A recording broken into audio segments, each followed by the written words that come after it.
നമസ്കാരം, ജന്മഭൂമിയിലേക്ക് സ്വാഗതം. തമിഴ്നാട്ടിൽ നിന്നുള്ള 2 രാഷ്ട്രീയ പ്രവർത്തകർ 24 മണിക്കൂറിനുള്ളിൽ കൊല്ലപ്പെട്ടു. ഇതോടെ തമിഴ്നാട്ടിൽ ക്രമസമാധാന നില പാടെ തകർന്നു എന്ന ആരോപണം ശക്തമായി.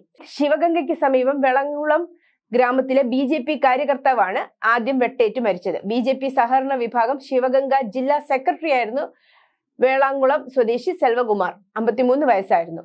കഴിഞ്ഞ ദിവസമാണ് രാത്രി ഇരുചക്ര വാഹനത്തിൽ ശിവഗംഗ ഇളയൻകുടി റോഡിലേക്ക് പോകുമ്പോൾ കൊല്ലപ്പെട്ടത്. ഇദ്ദേഹം ഇതേ പ്രദേശത്ത് ഇഷ്ടികച്ചൂള നടത്തി വരികയായിരുന്നു. കുറെ സമയത്തിന് ശേഷം അതുവഴി വന്ന ആളുകൾ രക്തത്തിൽ കുളിച്ചു കിടക്കുന്ന സെൽവകുമാറിനെ കണ്ട് 108 ആംബുലൻസിലും പോലീസിലും വിവരമറിയിച്ചു. തുടർന്ന് സ്ഥലത്തെത്തിയ 108 ആംബുലൻസ് ജീവനക്കാർ ഇദ്ദേഹത്തെ പരിശോധിച്ച ശേഷം മരിച്ചതായി അറിയിച്ചു.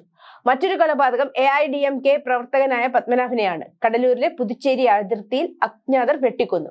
പത്മനാഭൻ യാത്ര ചെയ്തിരുന്ന ഇരുചക്ര വാഹനത്തിൽ 4 ചക്ര വാഹനം ഇടിച്ച് വീഴ്ത്തിയ ശേഷം സംഘം പിന്നീട് വെട്ടിക്കൊല്ലുകയായിരുന്നു എന്നാണ് പ്രാഥമിക റിപ്പോർട്ട്. ഇയാൾക്കെതിരെ കൊലപാതക കേസ് നിലവിലുണ്ട്.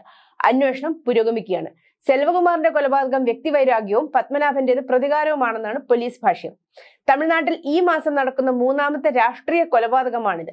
ഏതാനും ആഴ്ചകൾക്ക് മുമ്പ് മായാവതിയുടെ ബഹുജൻ സമാജ് പാർട്ടിയുടെ സംസ്ഥാന തലവനായിരുന്ന ആംസ്ട്രോങ്ങിനെ 6 അംഗ സംഘം വെട്ടിക്കൊലപ്പെടുത്തിയിരുന്നു. പ്രതികാര കൊലപാതകമെന്നാണ് അന്വേഷണ ഉദ്യോഗസ്ഥർ ഇതിനെ വിശേഷിപ്പിച്ചത്. അടുത്തിടെ ചെന്നൈ പോലീസ് മേധാവിയും ആഭ്യന്തര സെക്രട്ടറിയും സ്ഥലം മാറ്റിയ ഭരണകക്ഷിയായ DMKക്ക് ഈ കൊലപാതകങ്ങൾ വലിയ നാണക്കേടാണ് സൃഷ്ടിച്ചിരിക്കുന്നത്. കൊലപാതകങ്ങൾ സംസ്ഥാനത്ത് നിയമലംഘനവും മുഖ്യമന്ത്രി MK സ്റ്റാലിന്റെ കഴിവുകേടും വ്യക്തമാക്കുന്നതായി AIDMK വക്താവ് കോവെ സത്യൻ പറഞ്ഞു. സംസ്ഥാന BJP അധ്യക്ഷൻ K അണ്ണാമലൈ സെൽവകുമാറിന്റെ കുടുംബത്തെ അനുശോചനം അറിയിക്കുകയും പാർട്ടിയുടെ പിന്തുണ ഉറപ്പു നൽകുകയും ചെയ്തു. തമിഴ്നാടിനെ കൊലപാതകങ്ങളുടെ തലസ്ഥാനം എന്ന് വിശേഷിപ്പിച്ച തമിഴ്നാട് BJP അധ്യക്ഷൻ സാമൂഹ്യ വിരുദ്ധർക്ക് സർക്കാരിനെയോ പോലീസിനെയോ ഭയമില്ല.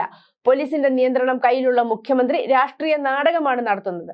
സംസ്ഥാനത്തിന്റെ മുഖ്യമന്ത്രിയെ തുടരാൻ തനിക്ക് അവകാശമുണ്ടോ എന്ന് MK സ്റ്റാലിൻ ആത്മപരിശോധന നടത്തണമെന്നും ആവശ്യപ്പെട്ടു.